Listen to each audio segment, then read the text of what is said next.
Menurut saya itu hidup sebagai hamba Tuhan, hamba Allah. Kita mengabdi, Allah memberi rezeki. Kalau kita kepengen banyak uangnya, kita harus berusaha dengan ilmu dunia. Karena Rasulullah memberikan ajaran, kalau urusan agama tanya kepada Rasulullah, kalau urusan dunia manusia lebih tahu. Jangan coba-coba berusaha urusan dunia kalau tidak tahu ilmunya, bisa fatal akibatnya. Assalamualaikum warahmatullahi wabarakatuh. Bismillahirrahmanirrahim. Saya Ishak, tani ikan. Alamatnya di sini Kutu Patran, RT 4 RW 14, Sindoadi, Melati, Sleman. Ya, nilai ini pertimbangannya simpel, penyakitnya tidak begitu banyak, biaya pembudidayanya relatif sederhana lah, relatif murah. Terus untungnya lumayan besar. Jadi rata-rata antara 30-40% dari modal yang kita salurkan begitu. Kenapa tidak lele ya? Kalau lele ini sangat-sangat sulit, dan kemudian istilahnya orang ternak lele itu leno keno Jawan itu. Jadi kita pemantauan kurang, lelenya itu banyak kematian gitu loh. Dan dari segi ngasih makannya itu rata-rata sehari 3 kali. Jadi kalau untuk usia-usia saya malam bangun jam 9 itu ya nggak pas lah buat saya. Lele ini juga tipis mas untungnya. Jadi kalau kita tebar 1000 ekor tuh paling bagus per panennya itu 300.000. Itu aja kalau nggak leno loh mas, paling 300.000. Lah kenapa orang itu budidaya lele, pembesaran lele kok bisa hasilnya sebulan 60 juta? Ya karena dia punya beratus-ratus kolam. Sekali panen 2 ton itu untungnya 2 juta mas. Artinya per kilonya dia untung 1000. Untung 1000 itu kalau leno ya kena tadi itu mas. Jadi karena panennya 2 ton dan setiap hari panen, maka dia punya keuntungan 60 juta per bulan gitu. Padahal cuma dari Rp1.000 per kilo. Lah kalau ini kan lebih. Nah ini jadi ikan sekilo lakunya 28.000. Pelet 1 sak 30 kilo ya, itu bisa 2-3 kilo rata-rata begitu. Jadi pelet 1 sak 30 kilo itu jadi ikan bisa rata-ratanya 23 kilo. Jadi tinggal nanti ngalikan ini habis berapa sak ya. Nah tinggal berarti nanti 2-3 kali sekian. Nah itu hasil panenan ya hampir bisa ditebak seperti itu. Dan ya meleset paling 10% lah dari persiapan kolam. Kolam, air, kemudian pengamanan lingkungan, ini tidak boleh leno gitu loh. Menurut saya paling ringan, paling enteng, paling penak itu ikan. Cuman nanti pertama kita beli benih, kita tabur di kolam, kita kasih makan, usia panen kita tinggal panggil bakul yang akan memanen ini. Kalau sekarang ini kita beralih ke gelondong ini ya. Ya usia-usia sekilo isi 50-60 ekor yang kita jual. Ya, dari larva sampai jual gelondong ini kemarin 2 bulan mas kita. 2,5 bulan habis. Jadi mulai jual 2 bulan, usia 2 bulan sudah mulai jual. Kalau kemarin kita beli larvanya 50.000. Terus kemudian saya rasa bagus, untungnya bagus. Nah kemudian kita mencoba ini beli larva 100.000 per ekornya. Larva itu kalau kemarin Rp10 menjadi Rp12. Tapi juga masih terjangkau itu Rp12. Nah, nanti kemudian kita masukkan ke kolam ya, kita kasih makan ya, insya Allah nanti 2 bulan kita udah bisa jual. Hasilnya yang kemarin pertama kita ini pada musim corona itu kita nyoba 50.000 itu, kita untung ya sekitar 50% lah.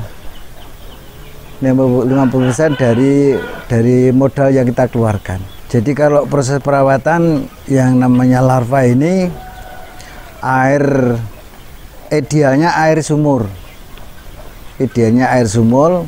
Kalau ini kan dari sungai, masuknya harus kita saring seperti itu. Kita saring supaya tidak ada ikan besar yang masuk. Jadi begitu ada ikan besar yang masuk atau katakanlah cedol, ini gagal total Mas kita. Gitu begitu larva masuk, ini air sudah penuh begini ini, sebelumnya kita saring supaya tidak ada binatang-binatang yang menghabiskan ikan kayak kutuk, lele lokal, terus kemudian nila besar, itu jangan sampai ada yang masuk. Nah, kalau sudah segini sebenarnya relatif aman, tapi juga antisipasi ini tetap saya saring masuknya air supaya juga bersih, supaya tidak ada predator, artinya hewan atau ikan yang makan ikan itu kemudian kita menjadi gagal. Dan juga tidak kalah pentingnya ini kita pasang jaring. Jaring ini walaupun harganya ini murah, tapi ini menjadi penentu dari hasil kita panen. Hasil penentu. Kalau enggak dimakan burung, burung itu sekali makan 7 ekor. Kalau burungnya 5 itu kan jadi 5 kali 7. Nanti kalau setiap hari dalam waktu 1 bulan itu ikan bisa habis itu. Jadi temennya nggak masang jaring ini nggak panen. Tinggal 300 ekor tebar 100.000. Jadi ya sederhana, tetapi ini sangat bagus dan mutlak kayaknya. Harus harus dipasang, harus diadakan bagi pembudidaya yang dari larva. Yang dari larva untuk dijual bibit. Kendala ini kalau yang ada ikan itu jamuran.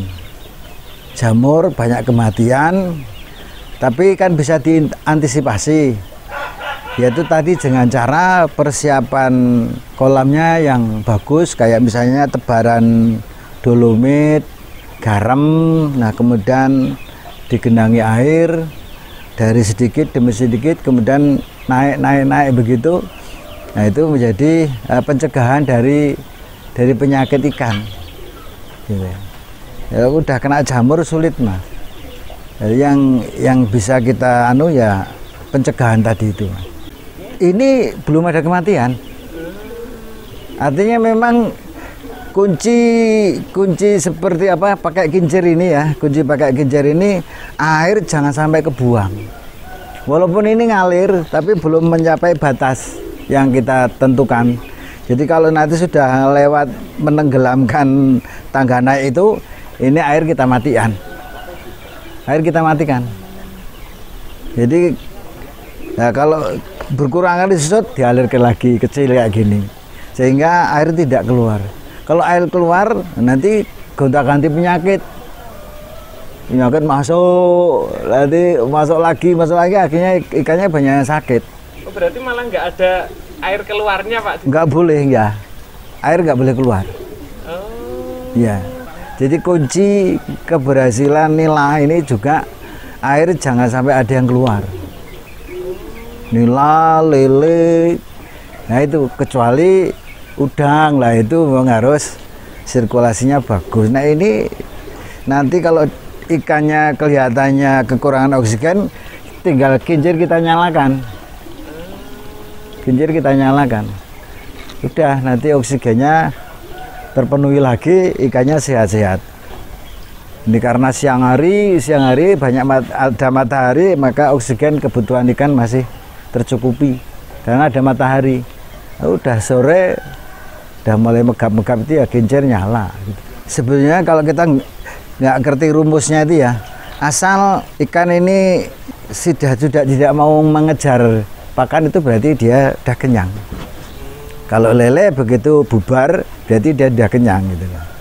Dan sisa yang itu harus segera kita ambil supaya tidak jadi amonia gitu.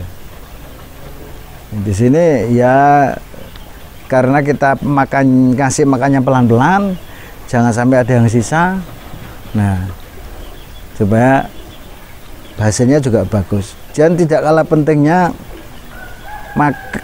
pelet ini selalu saya bikin jenang Mas, atau dibubur, diinjak-injak begitu. Nah supaya besarnya relatif racak. Jadi yang gede tidak kegedean gitu. Ini relatif racak.